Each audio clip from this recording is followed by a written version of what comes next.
There are approximately 165 million rivers on Earth. Most of them are unremarkable by design. They carry water from one place to another, feed cities and farmland, and eventually empty into the sea.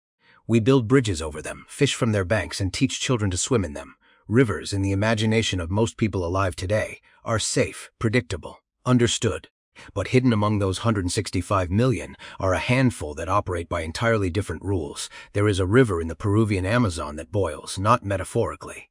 The water temperature reaches 100 degrees Celsius across a stretch of more than 6 kilometers, and anything that falls into it, any animal, any living thing, is cooked within seconds. There is a river in Spain so saturated with sulfuric acid that it has the chemical properties of stomach fluid, and it runs the color of rust. There is a river beneath the Black Sea, a full river, with banks and a current and waterfalls, flowing along the seafloor under an entirely separate body of water. There is a lake in Tanzania fed by rivers, so alkaline they calcify the bodies of animals that touch them, turning birds into stone sculptures that stand frozen on the shore for decades. And there is a river in the American Midwest that flows in the wrong direction, deliberately reversed by human engineering a century ago, with consequences that are still unfolding today.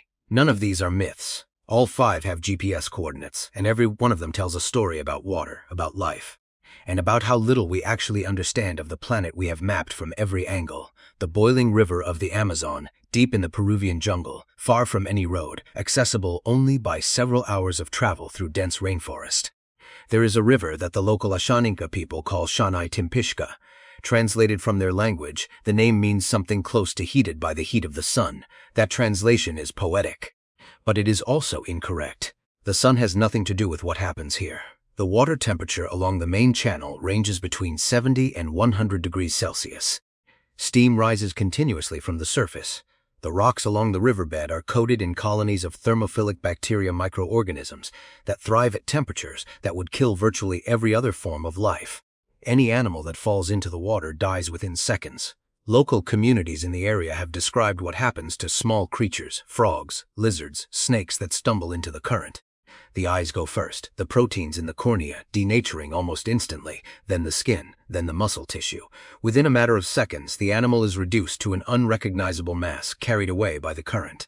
The scientific community treated accounts of this river as legend for most of the 20th century. The logic was straightforward. Geothermal springs capable of producing water at these temperatures are only found near active volcanic systems. The nearest volcano to Shanai Timpishka is approximately 700 kilometers away.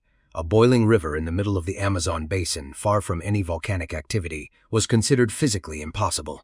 So the stories were filed away alongside other rainforest mythology and largely ignored. In 2011, a young Peruvian geophysicist named Andres Ruzo decided to investigate personally. He had grown up hearing his grandfather describe the river, and his scientific training had made him skeptical enough to want to disprove it definitively. He traveled to the jungle and found it instead.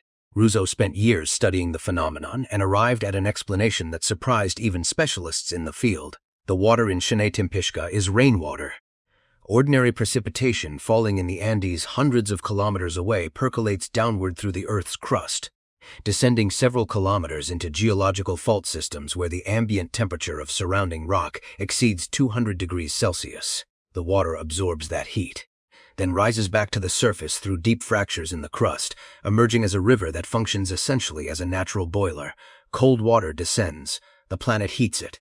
Boiling water returns to the surface. The time this cycle takes is remarkable. The water currently boiling in Shanai Timpishka may have fallen as rain several decades ago. What does it mean for our understanding of geothermal activity that a boiling river exists 700 kilometers from the nearest volcano? Ruzo's research suggested that deep geological fault systems anywhere on Earth, not just near volcanic zones, could theoretically produce the same effect, provided sufficient rainfall and the right subsurface fracture geometry. How many similar rivers might be hidden in the unmapped interiors of the Congo Basin, or the highlands of Borneo, or the deep Amazon tributaries that no scientific expedition has yet reached? The honest answer is that nobody knows. The local Ashaninka communities have used Shanai Timpishka for centuries, as a source of medicinal steam, a cooking resource, and a spiritual site. They describe the river as inhabited by a great serpent spirit whose body generates the heat. Ruzo, after years of scientific study, has acknowledged that standing on the bank of a boiling river, surrounded by steam, listening to the sound of water that will kill you in seconds. It becomes genuinely difficult to separate the scientific explanation from the sense that something extraordinary is present. The two frameworks coexist there, and neither fully displaces the other. The river that runs with acid in the southwestern corner of Spain, in the province of Huelva. There is a river that looks as though someone poured industrial dye into the landscape and forgot to stop. The water is a deep, saturated red, sometimes shifting toward orange or amber, depending on the light and the season. The banks are encrusted with mineral deposits that cycle through shades of yellow, violet, and black. It is one of the most visually striking natural environments in Europe, and one of the most toxic places on the continent. The Rio Tinto Red River carries water with a pH of approximately 2. For reference, that is roughly equivalent to the acidity of gastric fluid. Dissolved into that water are heavy metals including iron, copper, zinc, arsenic, and cadmium, in concentrations that would be immediately lethal to virtually all vertebrate life. No fish, no amphibians, no freshwater invertebrates of any conventional kind survive in the Rio Tinto. By the biological standards that define most river ecosystems, this river is dead. The red color comes from dissolved iron that has been oxidized by the acid present in the water.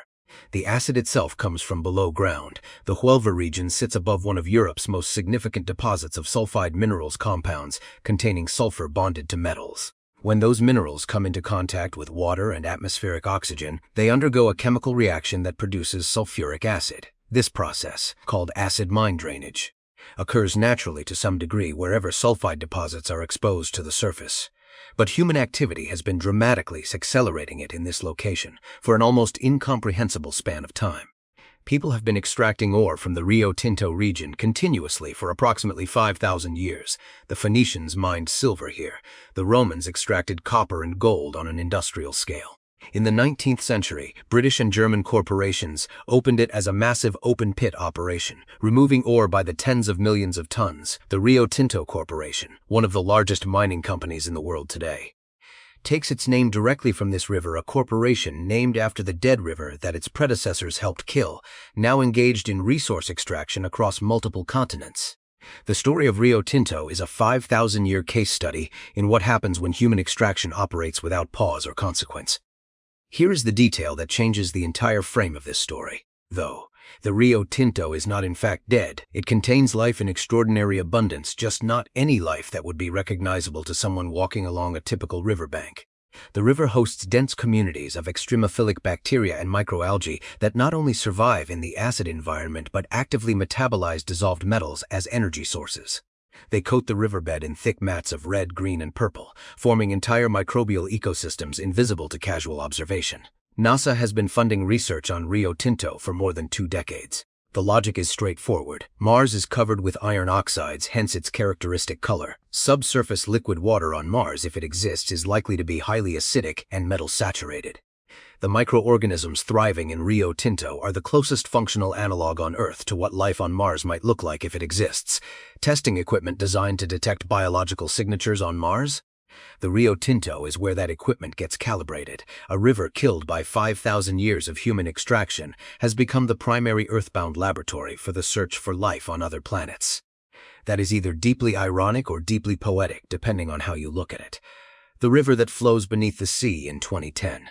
A team of British scientists using next-generation sonar equipment, capable of distinguishing layers of water at different densities, discovered something on the floor of the Black Sea that forced an immediate re-examination of how rivers are defined.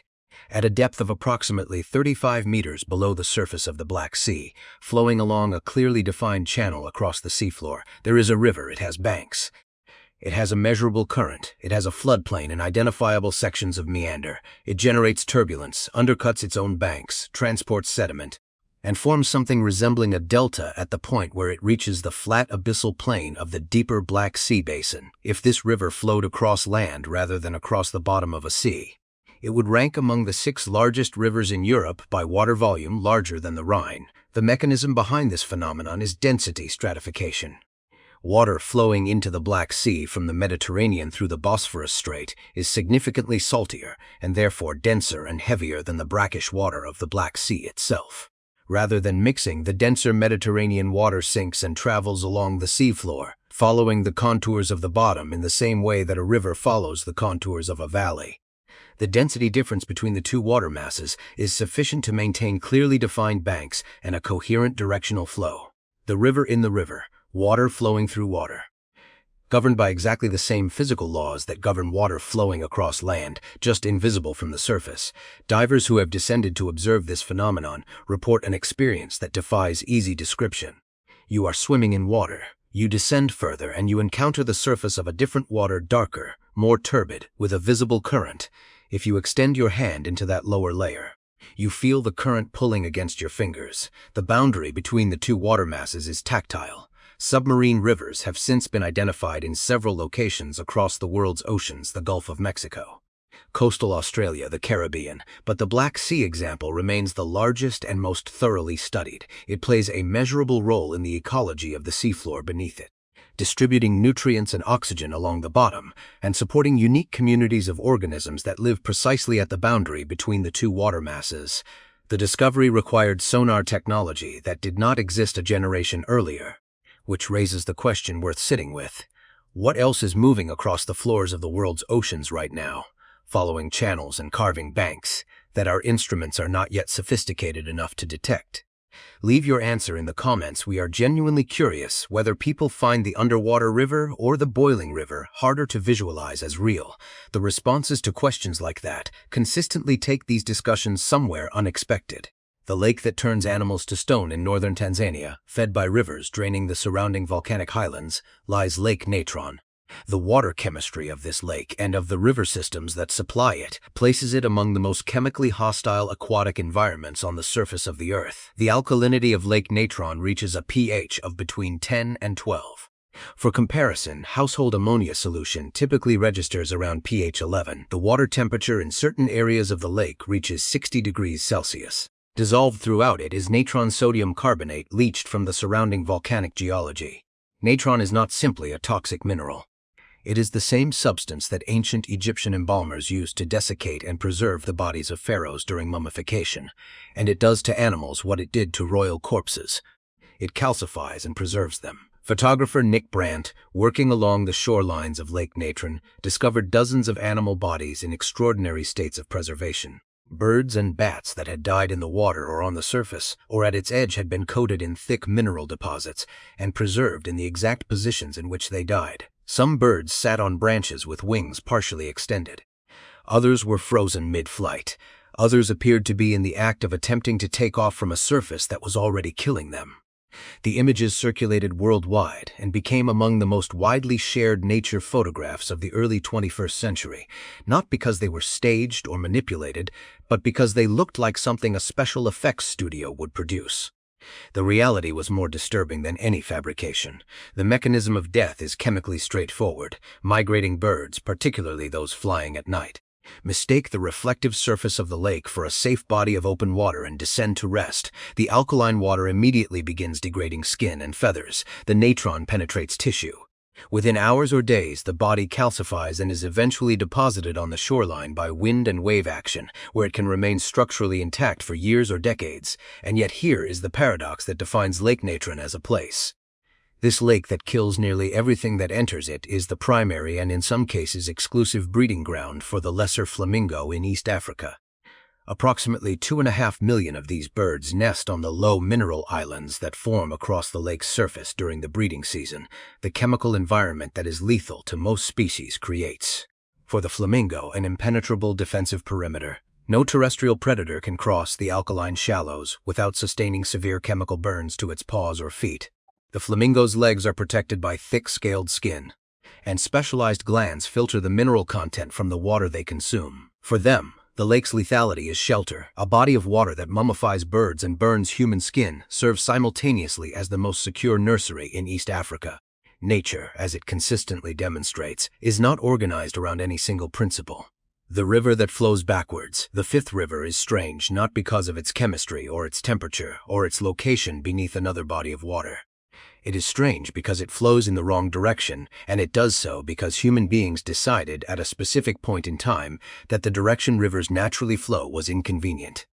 The Chicago River, in the city of the same name in Illinois, is the only major river in the world whose flow direction was deliberately and permanently reversed by engineering.